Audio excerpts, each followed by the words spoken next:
Advocate Hermione Cronje, who was the inaugural head of the IDAC, a unit designed to deal with complex crime, has in a candid interview discussed the challenges of a skills deficit in the NPA and the struggles to recruit outside of the system. While the advisory panel questioned whether this categorization was not an exaggeration, Cronje remained firm, stating that this was not a means to cast aspersions on capable prosecutors. They will continue to be frustrated with state capture prosecutions because I am not convinced that we have the skills.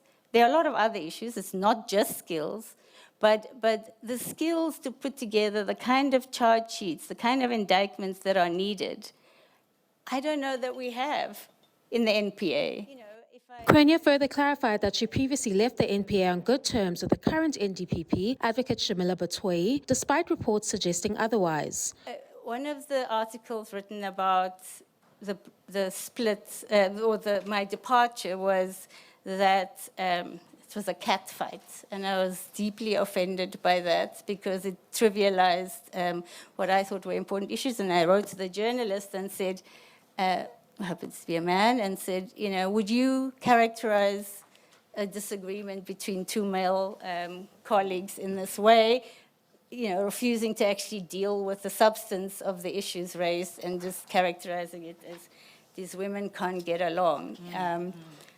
He said he didn't mean it like that. By Advocate Menzi Simelane, who previously held the position, and the Constitutional Court invalidated this appointment in a 2012 judgment after it found that former President Jacob Zuma failed to consider credibility concerns made in the Ginwala inquiry report. There are observations made in the report about you having withheld some documents, not cooperated, not being a reliable witness. Those are very specific. Whatever technical term we can use, those were made there. And you would have said, let me challenge that particular aspect in a report because it impugns your own integrity.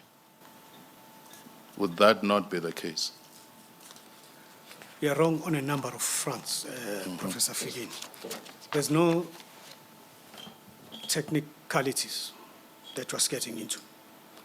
And I resist your temptation to want to avoid the issue because I want to make these issues that Dr. Ginwala raised an issue for you as this panel to think about. So I'm not going to accept your characterization of the issues I want to raise as technical issues.